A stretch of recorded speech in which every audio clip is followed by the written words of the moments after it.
Welcome to the Future of Teamwork podcast, where we explore cutting-edge strategies to keep teams human-centered, drive innovation, and empower you with the tools and insights needed to help your team excel and thrive in today's rapidly changing world.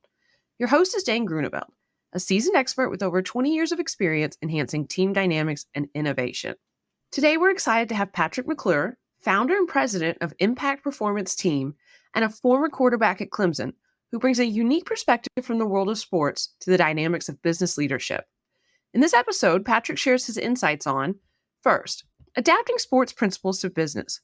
Explore how strategies from sports can enhance business practices, particularly in terms of culture and leadership. Second, preparation as a competitive advantage. Patrick delves into the crucial role of preparation in setting oneself apart in business. He explains how adopting the mindset that separation is in the preparation can significantly differentiate leaders and teams. Finally, accountability techniques. Learn about Patrick's effective methods for holding people accountable, ensuring that team members meet their commitments and contribute to collective goals. Join us for an inspiring discussion that bridges the gap between athletic and corporate worlds, providing actionable strategies to enhance your leadership and team effectiveness. So, teamwork makes the dream work, and we're here to inspire your next collaborative breakthrough. Gather your team or put on your headphones, and let's dive in together.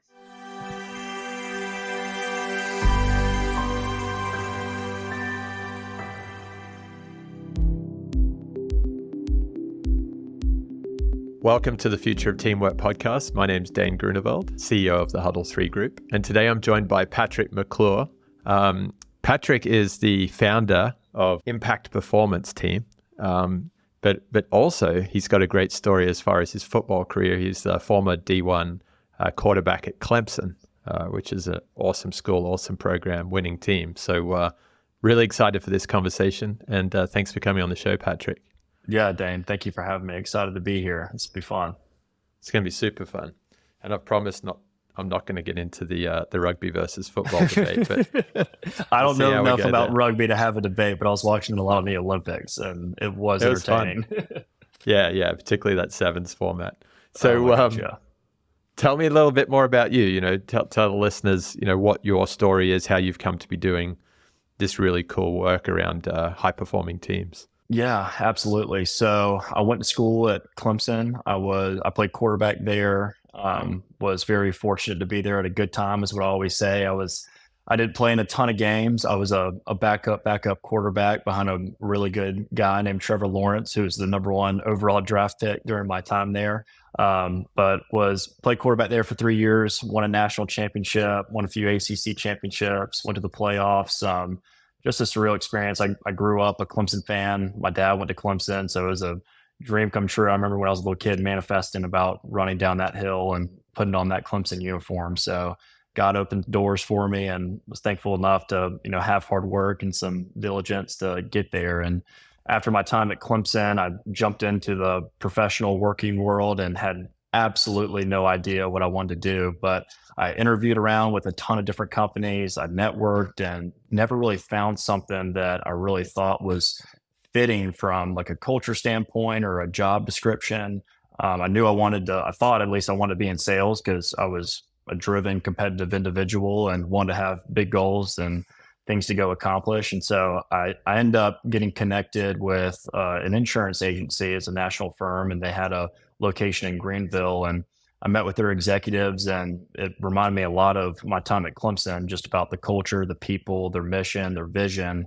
And that's what sold me. It wasn't about a salary. It wasn't about the role, or it wasn't certainly not about insurance. I didn't know anything about it, but it was the type of organization it was the type of leaders they had, and the vision and strategy and their commitment to grow and be the best they could. And so I took a role there and was a producer, getting my license, and I had a little bit of success for my first year there. And then the president of South Carolina came to me and said, do you have any desire to get into leadership at some point? And I was like, well, I've kind of naturally gravitated towards leadership positions in my whole life growing up, and as a quarterback, as an athlete.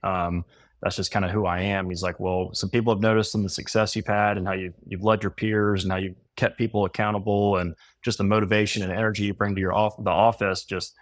I don't know what's going to come of it, but there might be an opportunity here in the next 12 to 18 months. And so I kept my chin down, kept grinding. And then a month goes by and he says, we got an opportunity for you to become the South Carolina state sales leader. And I'm 23 at the time.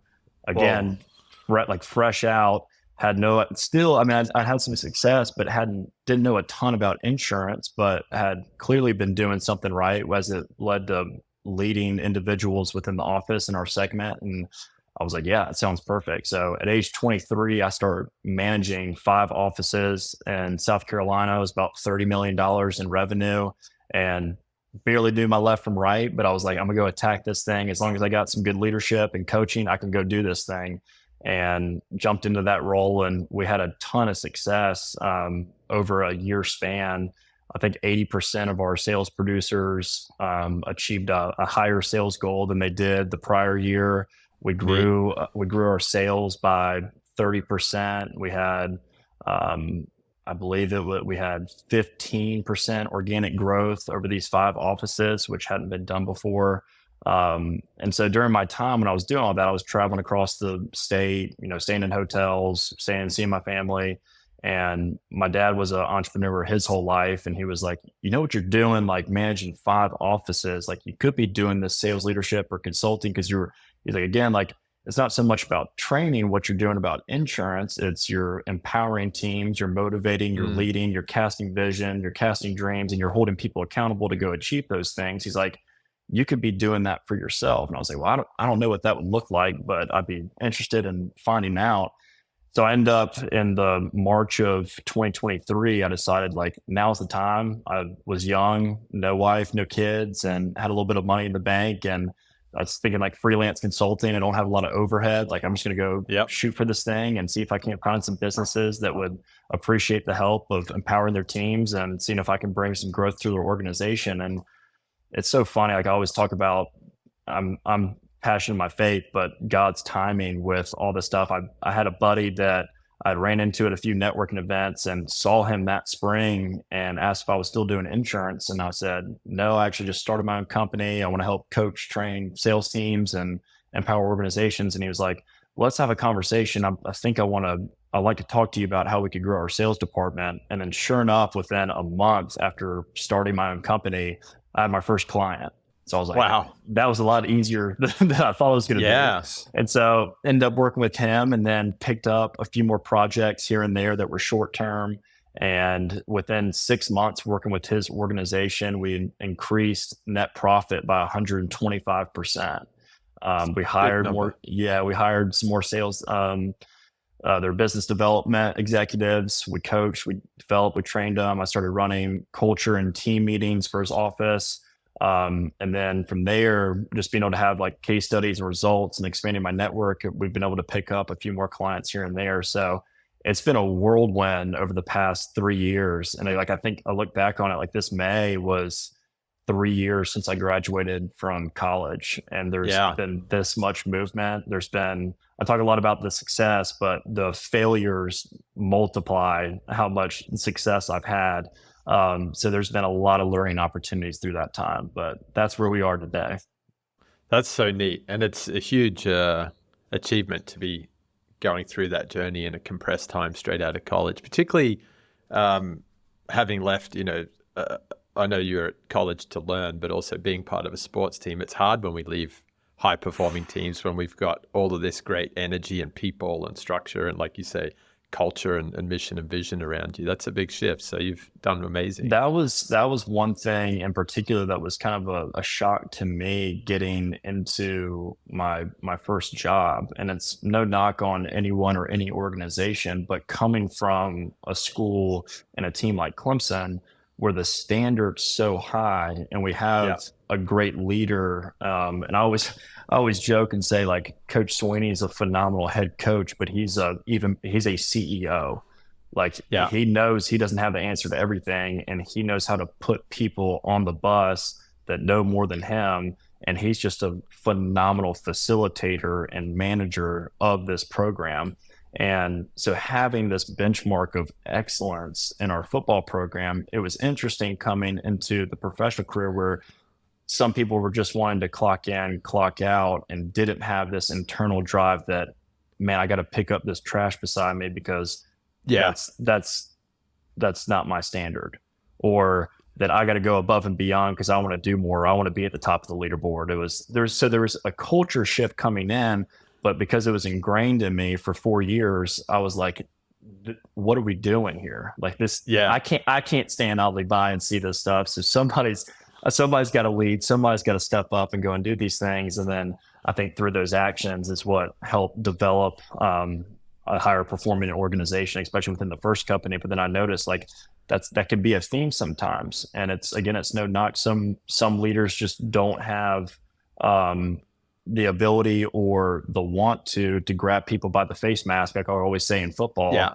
and hold somebody accountable. And I always appreciate when someone says, that's not me. Like I'm not a confrontational or accountable individual with the folks that I employ or my teammates, but I need somebody like you who can do that. And I think that's where I've been able to add the most value for folks, is someone that's a great visionary that knows where they want to get, but maybe don't have the skill set or abilities to go and facilitate certain actions. So, hey, find that other piece to the puzzle, bring them in, and then that's when we can get the ship sailing. That's neat. And it's interesting the way you described Coach Swinney as a CEO and a facilitator. And then tying into your last point, when you're working with customers on their teams, sometimes it's not the job of the CEO or the president or the founder to do everything. It's to put those right people on the bus, to build those. I love the way you said high standards. Yes. Because we're living in this world right now where we're super busy. There's all of these tools that are thrown at us, and we're constantly context switching. So it's hard to really look around any organization and observe those kind of symbols and systems that kind of suggest, hey, here's the standards that we live by. Here's what we hold each other accountable for. Yeah. Well, and I think too, people can get so caught up in the day to day, like with just the mundane task and busyness, that it's easy to get caught up in, all right, what's right here in front of you. But I always think it's healthy to take a step back and, okay, let's go revisit why are we doing, what's our purpose and why are we doing this? Why are we coming to work every day?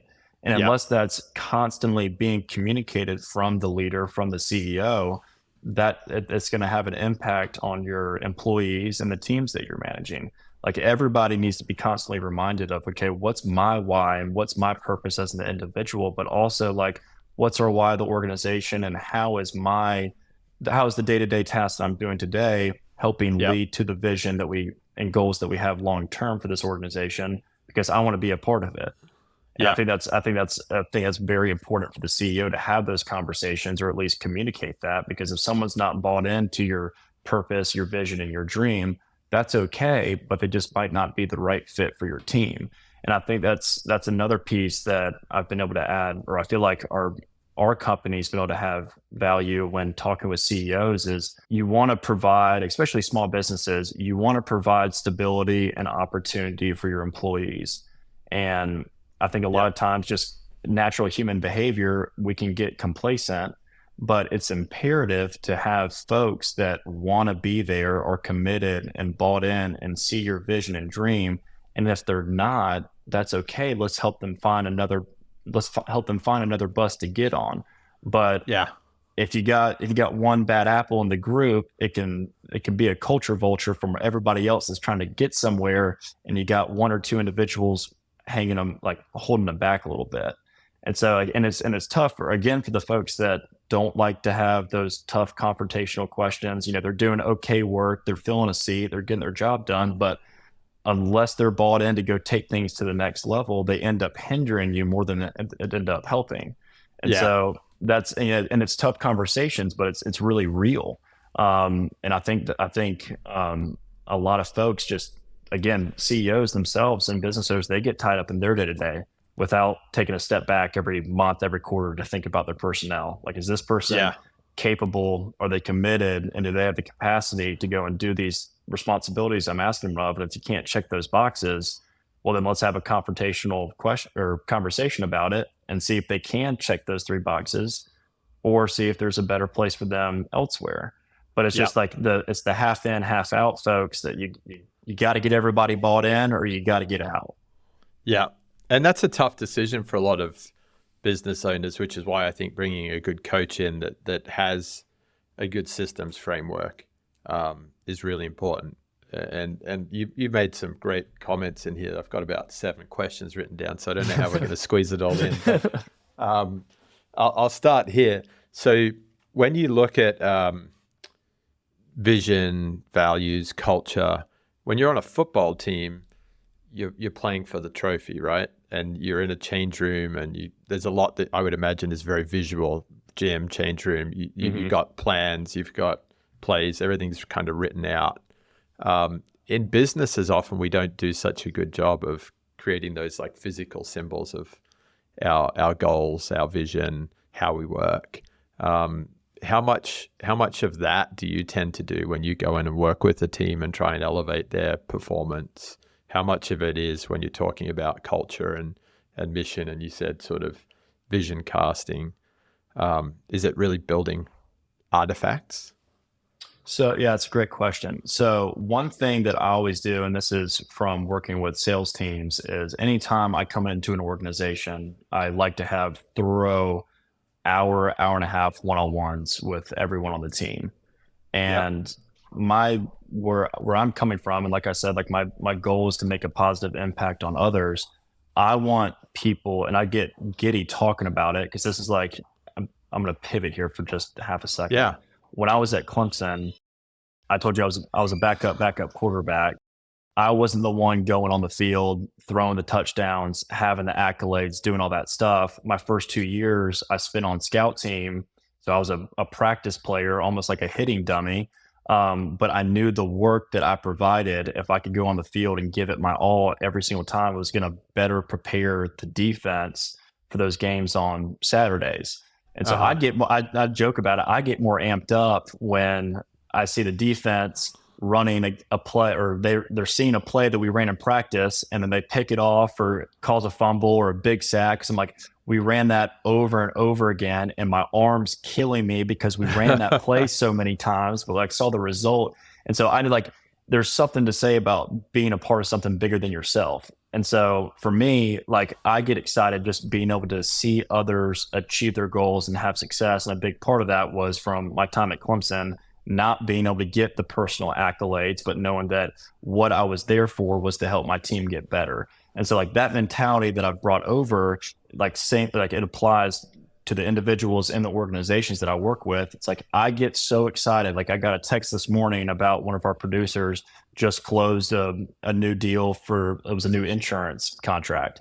Yeah. I was like, just text me, they're jacked up. And so that fires me up, even though I wasn't the one selling it, but I'm like, she was telling me about this opportunity she had. She worked it from start to finish and then closed it. Like that gets me excited. And so one thing that I like to do with all of the individuals that I meet with on sales teams or in companies is, tell me like, again, I like to know your why and purpose, but like, what is your dream? Like whether it's in the business, working here, like if it's the amount of sales you want to get, or if it's the type of lifestyle you want to have, what are you trying to get to? And if someone tells me like, man, they get fired up, big smile on their face, I want to get to here because I want to pay for my kids to go to school. I want to have a vacation house. I want to have money in the bank. I want to be able to travel whenever I want. I don't want to have to worry about financials. I'm like, that's phenomenal. Well, let's break that down. Where are you at today? And this is where you want to be. And then let's find that delta. And then let's create a reasonable time frame to get there. And then finding those and creating those goals that lead to our dreams. Then I ask them like, okay, so this is what you say you want. This is a good plan for us to get there. Are you comfortable, and do you want me to help coach you and hold you accountable to hit these things that you said you wanted to go hit? And once I get that, yes, I'm bought in and I'm committed and I want you to coach me hard. And that's what I tell everybody. I'm like, I will get on to you as hard as you let me. I promise you, it's pretty close how much I want this, just as much as you want it. So if you let me hold you accountable and coach you and train you, we're going to go get there. But it's up to you. Like I'm committed. If you're committed, I'm going to be committed. And so it's like, I want to hear the dreams and desires, because I'm a huge dreamer. Like I told you, when I was 2 years old, I guess a little bit. I was going to football games at 2 years old in Death Yeah. Valley. When I was 5 and 6, I was in the front yard with my dad throwing the football with the Clemson helmet on. Literally, I can Nice. visualize me being on the field in a Clemson uniform at age 6. And it's like, I'm huge in being a dream builder and a manifester. And like, we're finite individuals, but we can go attain a whole lot more than sometimes we think. Yeah. But we can let outside factors and limiting beliefs shut that down. And so I tried to blow that up, and because we are capable of so much more. So I want to know, like, what is your dream life? What does that look like? And then how is that possible to get there through the job you have today, through your role, through your goals? Is it attainable?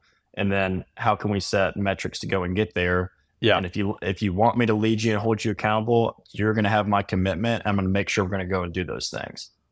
That's super cool. So that 1.5 hour one-to-one lets you map those kind of dreams, aspirations out.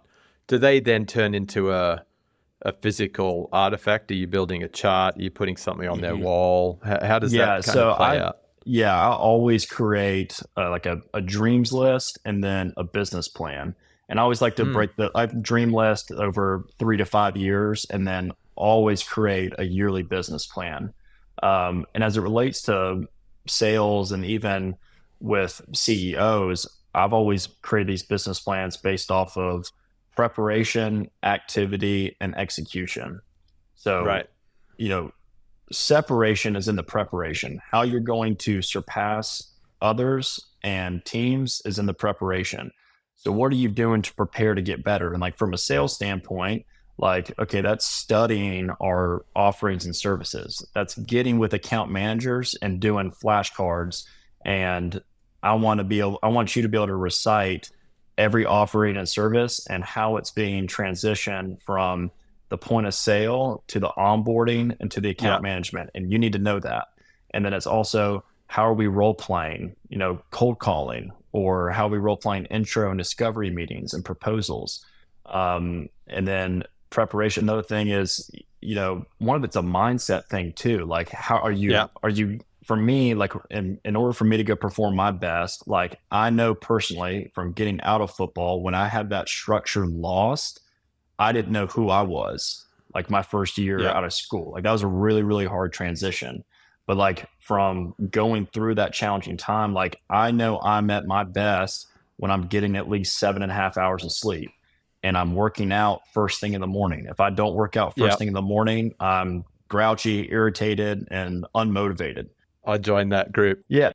So I know I got to go be doing those things. Like that's another piece of the preparation. And like, that's my commitment that, okay, I'm going to get up at 5:30 in the morning. I'm going to go work out and I'm going to go eat well so I can go attack my day. And then that leads into the activity portion. Like, what are your KPIs and what are those key activities that you got to be doing on a weekly or a daily, weekly, and monthly basis that's going to set you up for success? And then the execution is, all right, the actual for sales, like it's your closing style. Like, what is your sales process? And then getting into the nuances of that. And like, once we can knock out the preparation, the activity, like the execution really takes care of itself.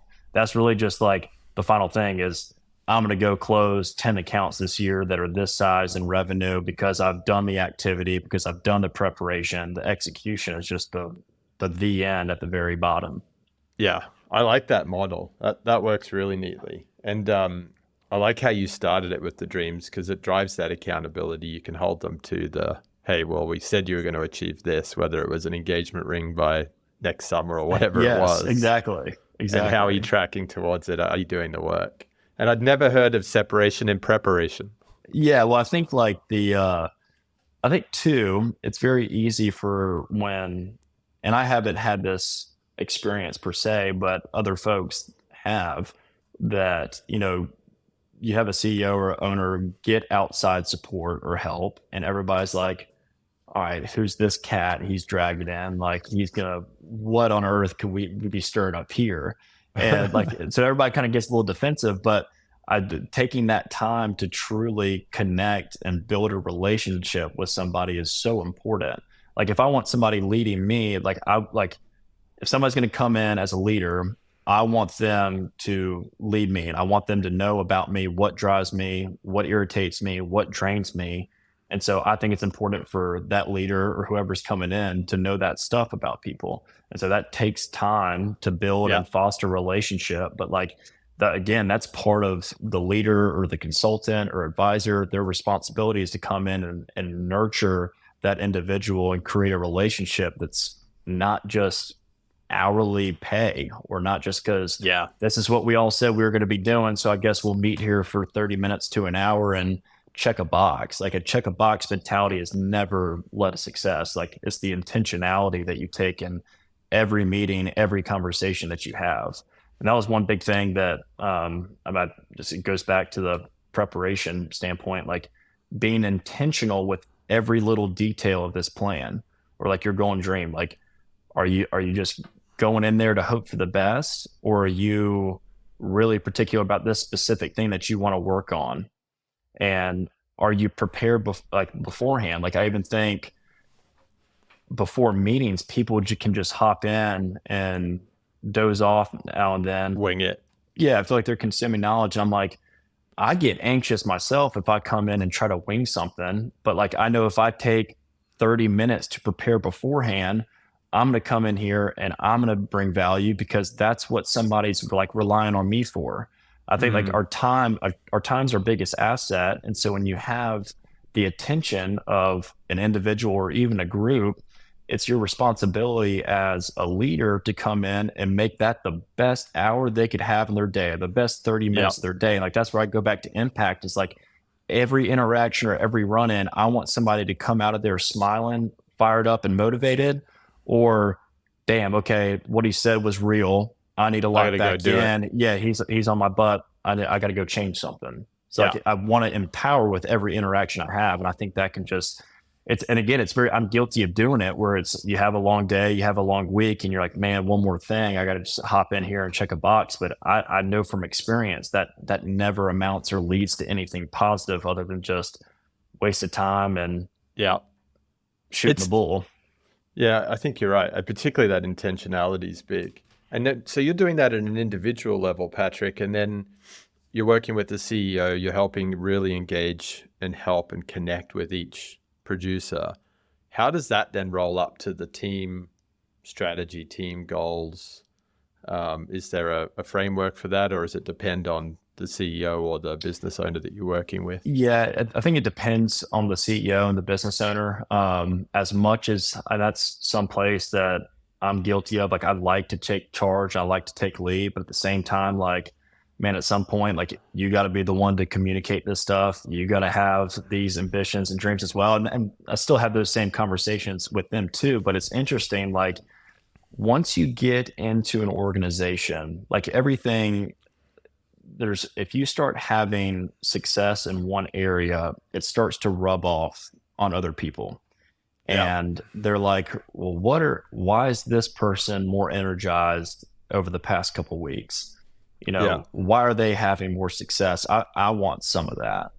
And so then I just think it starts to infiltrate other areas of your business. And then like, again, once you create a new standard, everybody else rises. And then the folks that don't need to be on the bus quickly weed themselves out. And it's interesting because that's happened. I'm not kidding, Dane. Every single organization that I've been a part of, when we've came in the first 90 days, created that new standard, the folks that I knew didn't need to be there and could tell they didn't want to be there, they end up weeding themselves out without even having to have tough conversations or letting people go. It's just obvious that they're not going to be able to keep up with the rising tide. And again, that type, and I think for one, in business, sales and revenue drives everything. And so like that starts to rub off on everybody else. Now, the service staff, account management, they're going to have to start picking up because we've got more business coming in. We got to get motivated. We got to get our motor cranked up, and we got to start hiring people, and they're going to have to be bought in and on the same page because sales is growing. So we're growing. So like, again, rising tide lifts all ships, except for a few that might have a hole in the bottom of them, and then they quickly fall out. So it's interesting. Yeah, it's interesting once when you can get commitment and from individuals that like, all right, this is how we're going to go operate and how we're going to go do things. everything else seems to take care of itself. And like I used to think like that it was like a fluke thing when I first started doing this out of school. I'm like, again, I don't know a lot about sales. I'm a year into this thing, and I don't know a lot about managing people per se, because I've never been a manager. But I'm like, there's something to say about creating a standard of excellence and helping other people individually go accomplish and go do the things that they're aspiring to go do, and just creating this vision for them that excites them and motivates them and wakes their butt up in the morning to go do something special. And I think so that's something that like I've realized, and don't want to say this in any egotistical manners. Like, I've been blessed with the ability to lead others and try to get the best out of those that I'm around. And I think Peyton Manning or some quarterbacks always said, like, leadership is influence. And I've been fortunate enough to at least be in positions where I feel like I've been able to influence people. And I always want to make sure I'm influencing people for the best. And it's been a very, very cool past couple of years being able to see that happen. Yeah, it sounds like it. And I'm envisaging a lot of these engagements and the teams that you're helping lift. I love what you shared there, and that, you know, if you've got a team that's really humming, they're performing, they're excited, their energy's different, they walk differently in the office, they're joking in the break room, you name it, that everyone's kind of poking their heads up over the cubicles and going, I want a little bit of that. Oh yeah, they want some. It's contagious, man. It's contagious. But just as much as that's contagious, so is the doubt, the negativity. And that stuff's probably even more contagious than misery loves company. That stuff's probably more contagious than the high energy. And so it's very important. Like, I go back to people and culture. You can't have those culture vultures or any little bit of negativity start poking holes in what the dream that you got, whether you're a CEO, like the dream you got for your organization, or an individual, the dream you got for your life and your business.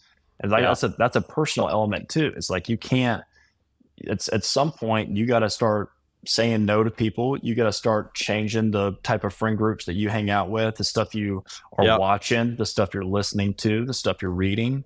Like, all that stuff plays such a huge role on you. And I think we're in a day and age now, like with social media and the access we have, like there's especially this year of an election, and not turning this political or anyway, but there's just so much negativity out there. And, oh crap, this side says, oh, hell's breaking loose. This is like, there's so much crap and filth out there. And it's so important just to shut that stuff off and feed yourself with positive information that can lift you up and the others around you. And I think you become a unique individual, like, not conforming to the world. And like, you can start to see yourself make an impact on others. Like, why is Dane different, man? Every time I get around him, man, he's smiling, he's energized, he's ready to go. Well, Dane's reading positive books. He's listening to good music. He's watching funny shows. He's not watching the news, and he's working out in the morning. He's eating healthy. Like, that's different. And then you look at 95% of the world, and it's all negativity. And so I think, like, it's very, I say this to a lot of young folks too. Like, there's such an opportunity to make a positive impact on the world and those around you if you just choose to do a few things different. And that's all it is, just a few decisions that if you can commit to doing these things differently and be different than the others around you, you're going to make an impact on people. And like, I've seen that happen in my relationships as well, where, I've had personal relationships where, some people come into your life for a few months. Some people are meant to be long-term. And again, you want to make the most out of those relationships. But at some point, it's like, this interactions that I'm having are causing more harm or more negativity than when I was just by myself. So why do I need to go to dinner, or why do I need to go spend time when we're just going to complain about something? And that's going to make me anxious or nervous about my day for work tomorrow. Like that, you got to get that filth out of your life. And it's no knock on them. I'm sure there's several other people that would love to have them in their company, and they can rah about whatever misery they're going through. But man, I don't want that in my life. Like I've No, been there. It's easy. that's tough. Yeah, yeah, That's tough. And I think we're seeing that particularly for our youth and the generation entering the workforce. We had a good friend of mine, Eric from Ambassadors of Compassion, on the show recently. And he talks a lot about that with sports teams, with kids in schools, around choosing what you allow to influence you. And I think as much as social media is getting a bad rap for its impact on kids, you're absolutely right. It's impacting all of our team members right throughout the organization. everyone.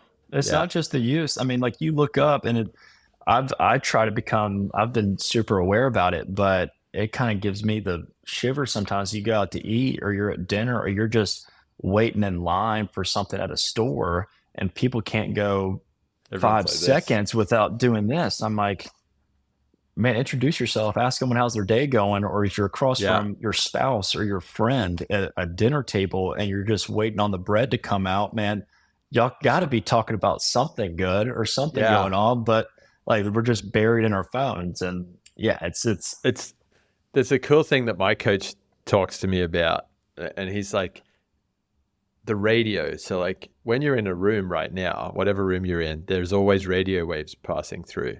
And what you choose as your device to kind of tune into that frequency will allow you to listen to a particular radio wave.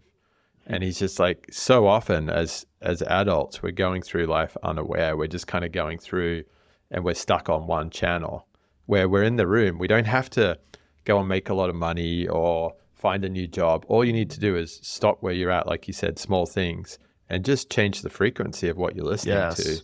And it brings so much. It brings so much energy and curiosity and optimism. But it's a mindset. Yeah, and it's about being in the present and living in the now. That was actually one of Coach Swinney's words for the year. I think in 2020, his word was now. Like, be great where your feet are. Like the grass isn't greener on the other side. The grass is green where you water it. And he was just talking about like, don't wait to create great habits. Don't wait to tell people you love them. Don't wait and sit around for something to come to you. Like live in the now. Take the chance to go step your foot forward and make the most of the opportunities that are right here in front of you. Just bloom where you're planted. So to your point, I think it's like it's easy to get distracted when there is negativity or things going on. And they're like, man, I got to make a whole life change, or I got to be doing something different. I got to go get a new job, or maybe it's my relationship's not right. And it's, well, let's take half a second. Let's think about where you are right now and what you can control right now. Because odds are a lot of it is it's in your control, some things you could be doing differently. Yeah. And that's powerful when you multiply it across a whole bunch of team members. Because one thing helping one individual salesperson or CEO lift their awareness and mindset. But once you get a team of people like you see in a sports environment that are really clued in and switched on, and they're looking for how they can support each other and connect with each other, it's off the charts. It's fascinating. And I haven't done it to that large of a scale. The companies that I've been able to work with have been small businesses, except for my first employer. It was probably 30, 35 producers, which is the largest team I worked with. But I think about, football teams and like the most successful programs, man, these guys that are doing it really, really well, they're leading 100, 120, 18 to 22-year-old young men and getting them bought in to go do these things, which is just so impressive to me. But it's like goes back to I was telling you how great Swinney was of a CEO to have everyone locked in on one purpose, one mission, one vision, and all the supporting staff too. I mean, it's spectacular. So I've been very fortunate. I tell everybody too, because everybody says, like you don't act your age, you act like you're older, all this stuff. And I've said, well, I got my degree in marketing at Clemson, but I also got my PhD in leadership from being with Swinney for 4 years. And I was like, that really gave me a leap out of school, again, that a lot of folks that my age haven't had the opportunity to do. So again, very blessed there, but had a lot of experience crammed into 4 years during just my time at Clemson, which was extraordinary. It is extraordinary. I think the impact that great coaches, teachers, leaders have on us, particularly early in life, is massive. Which actually brings me back to a point I had from our pre-show conversation, which was to check in on the story of your dad and working with your dad. Yeah. So I was talking to Annie Dean the other day. I was at the Team 24 conference that Atlassian does in Vegas. And she was talking about how many mums are now working from home in high-level jobs. And the kids are seeing mum at home. So she called it a mum BA. So you're getting an MBA by watching mum. You got a PhD in leadership by watching Coach Swinney. But you've also got this story about having sort of seen your dad grow up as an entrepreneur, and now you're even getting the chance to work together. Yeah, so we went down to Atlanta last week to visit a client, and it blows my mind. Like when I was growing up, he had his first company. He just worked from home. He had his own office, and so all I knew was like I thought it was weird that other dads would go to an office or go to work somewhere else because I always knew my dad being home growing up. But it always blows my mind when I go to these places like a client and I get the chance to see my dad work and operate. Like we're on the way home and I'm like, you absolutely crushed that. And he's like, well, I appreciate you saying that. You know, I feel like I missed on a few things here and there. And I'm like, I got so far to go because that stuff's good. But it's really neat. My dad's been a phenomenal leader and influencer in my life. And I always feel like I'm super blessed and fortunate from the men I've had in my life as role models and examples. But you know, one of the things that my dad told me growing up, and I still say it today, is somebody's got to lead. And that whether it was when I was 8 years old and I was getting in trouble with my friends, he would look at me and say, Patrick, you can have fun, but somebody's got to lead. And he said that when I got into Clemson and I was on scout team. He said, somebody's got to lead over there, and it might as well be you. You get into the workforce. I was like, man, I don't feel like everybody, like, what are we doing here? Like nobody's wanted to go get after it or go do this stuff. And he's like, someone's got to lead.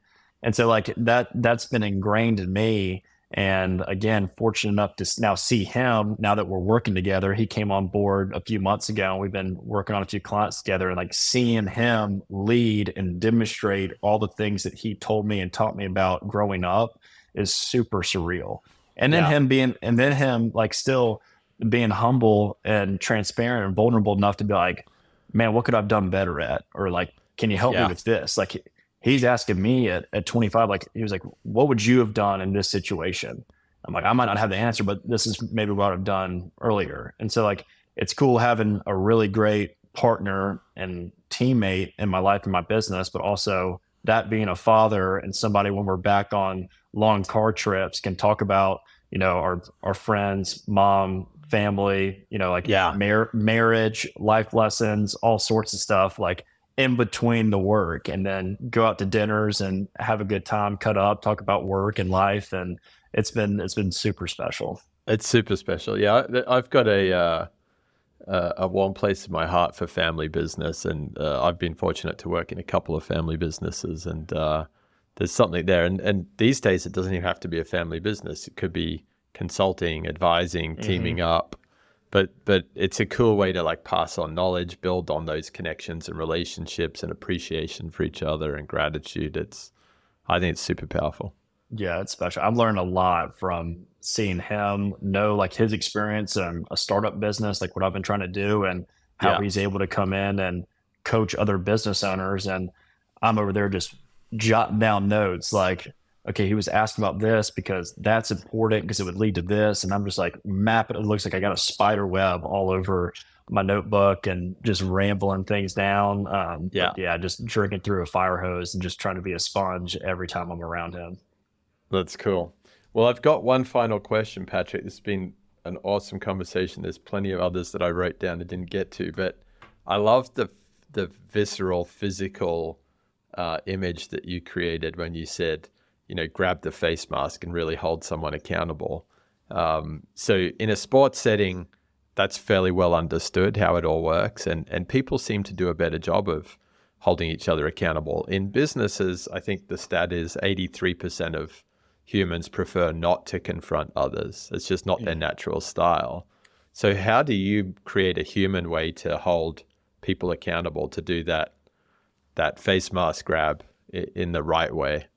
Well, I think it goes back to getting a commitment on the front end. Yeah. And I'll tell you an example. We had I do a special sales meeting that's not particular to our company sales meetings, and I call it a boot camp sales meeting.